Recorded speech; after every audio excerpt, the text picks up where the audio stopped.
Vous dites qu'on doit vraiment développer l'Afrique. Le français a ses traditions. Pire encore, il voyage avec. Partout où il part, il garde sa culture. Le chinois a ses traditions. Pire encore, il voyage avec. Partout où il part, il garde sa culture. Le coréen, le vietnamien, le japonais, pratiquement tous les peuples du monde, même l'arabe tout simplement là, il voyage avec sa culture et ses traditions. Partout où il part, il voyage avec. Vous savez pourquoi? Parce qu'il suit le chemin de ses ancêtres et continue à perpétuer leur connaissance et leur sagesse. Différemment de nous qui avons subi un grand lavage de cerveau. Pas que durant 400 ans, mais plus de 1400 ans. Parce que même notre système scolaire actuel découle de l'époque coloniale. Les enfants apprennent les mêmes choses depuis des années jusqu'à aujourd'hui.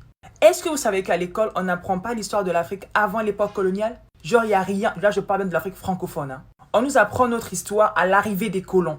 Genre, c'est vraiment de là que notre vie a commencé.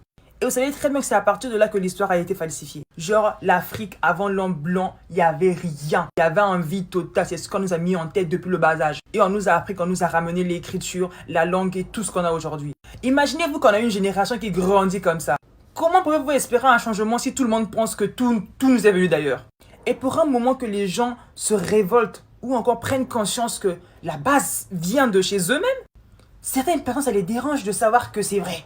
Quand vous dites que l'écriture, la langue, les maths viennent de l'Afrique, que vous contestez ça ou pas, nous on s'en fout. Tous on sait que les premiers hommes sont nés en Afrique. Donc les premiers hommes nés en Afrique là n'ont pas réfléchi, ne parlaient pas, ne calculaient pas, n'écrivaient pas. Ils ont attendu des époques récentes où on les a appris à écrire et à parler. Genre des vrais sauvages. C'est ça l'idée que vous avez des Africains. Et c'est ça qu'on veut tuer, vous prouver que l'Afrique a été civilisée bien avant que d'autres peuples ne viennent avec leur civilisation.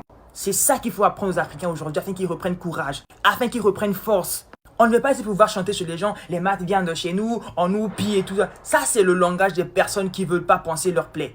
On a été blessés certes, mais la nouvelle génération est appelée à pouvoir relever la pente.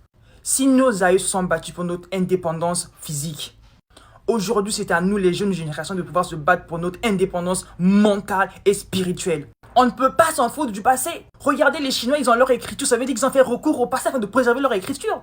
L'Inde, la Corée, le Vietnam, ils ont leur écriture, leur langue, ils ont gardé leurs valeurs. Cela veut dire qu'ils ont fait recours en arrière afin de pouvoir protéger ce qu'ils ont aujourd'hui là. Le futur, ce n'est que la modernisation du passé, rien d'autre. Donc vous voulez construire une Afrique qui sort de l'ordinaire, une Afrique où il y a à un moment donné arrêté au fait. Pourquoi vous voulez que l'Afrique soit comme ce que vous voulez? En plus, on parle là d'un continent, pas que d'un pays, mais d'un continent qui est plus grand que tout et qui peut prendre tout ce qui existe comme continent. Donc à un moment donné, pesez un peu vos mots là, on parle de l'Afrique, la terre de mes ancêtres, à un moment donné, calculez-vous en fait.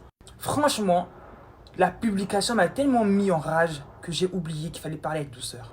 Vous savez, il y a des moments, la rage aussi est nécessaire. Mais franchement, comment on peut réfléchir comme ça? Je suis choqué là.